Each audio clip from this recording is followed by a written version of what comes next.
جانانه پوی د محبت په زور او زیر سړی یم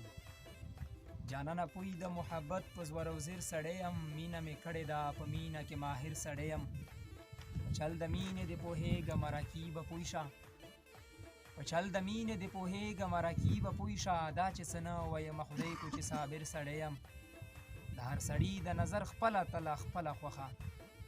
د هر سړي د نظر خپله تله خپله خوښه چاته به پاو چاته به نیم چاته به سیر سړی یم منم شډل بډل یم ګیر او بریتونه لرم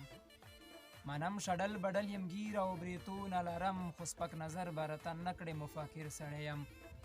د نوي دور پیغلې ستا په نخرو نه پوهېږم د نوي دور پیغلې ستا په نخرو نه پوهېږم امین وزیر خو یو صدا غوندې شاعر سړی یم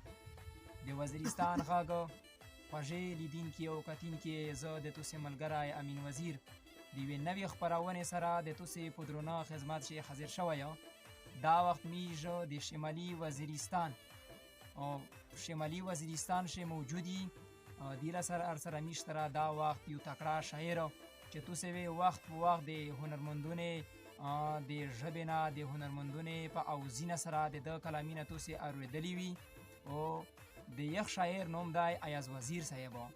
ننو میشتوس په دغه خپرونه کښې د ایاز وزیر صاحب نه د ده د ژوند په متعلق پوښتنې کې چیرې سیږي او زده کړې یې څومره کړې دي او شعر و شاعري د کې مخ نه کو او دغې سره سره او د ده نه خوندور غزل ریکارډ کوي او د میشو دا کوشش دی چې د ده نه داسې اشعار او داسې غزل ریکارډ کړي چې د توسې د خوښې وړ وګرځي او بالخصوص هغه میسوپاره چې د سعودیا د ابوظبي او پر عمل شي او په شګې شي شپې سبو کوي د یخې د زړه فریود وګرځي ایاز وزیر صاحب په ټولې نه مخ شو زه تو ته په وزیرستان غږ شي هر کلای ویایه او د تو زه د خپلې ملګري سره شکریا ادا کوه چې میش ته د خپل قیمتي وخت وایست او د میش سره دی په دغه خپرونه شي نو ستای وکړه او ټیم درته وایست میش د ډېر زیاتو مشکوري او شکریا دې ادا کوي ډیره مننه امین صاحب تو څخه ډیره مننه چې تاسو دومره مصروفیت شي پروګرام سره جوړ کوو په دغه پروګرام کې موږ ته غبالونه وکړه ډیره مننه ایاز وزیر صاحب که د وزیرستان غږ خوږه مینوال ته خپل پیران نوم وښایئ او زده کړې دې څومره کړي دي او په کوم ځای کړي شي ایسې شي او د کومې علاقې سره تعلق دی امین صاحب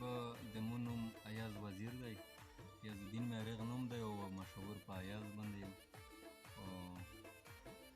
زه د کم سربي وزیرستان شی د کم سربي کلی سره تعلق لرم او تعلیم مې بی ایس سی پرې کړی دی تعلیم مې بی ایس سی پرې دی او په الحال زه په کلی شی او داسې میډیکل سټور نه دی بس دا پوره دی ایاز وزیر صاحب میش د ډېر نه ستړیا وي چې انرژي دې ختم کړي په خبرې باندې د مو په ساشه د غوښتنه ده درنه چې اول داسې یو دوه خوږه غزل ګران لیدونکي او کتونکي اورېدونکي ته یې پیش کړي چې د دې خوښې وړ وګرځي موږ د ډېرو شکریا ادا کړي امین صاحب غزلو درته وایه خو د غزل نه مخکې دوه شعرونه دي چې زما غزل کله نه کله اوره زما غزل کله نه کله اوره زسته کوسې زسته د در شاعر یم وایم ایاز تا یو جهان مننه وایم ایاز ته یو جهان مننه ځکه شاعر یم ستا په سر او غزل دی چې یمه ژړېدلې بېګا ټوله شپه ته رایادېدلې بېګا ټوله شپه یمه ژړېدلې بېګا ټوله شپه ته رایادېدلې بېګا ټوله شپه مه وایه چې څنګه دې شپه تېره کړه مه وایه چې څنګه دې شپه تېره کړه ته مې یادولې بېګا ټوله شپه یاره د باران غوندې زما په زړه داسې ورېدلې بېګا ټوله او یا جانانه هغه تېرې شپې یا جانانه هغه تېرې شپې ورځې خیال کې مې راتللې بېګا ټوله شپه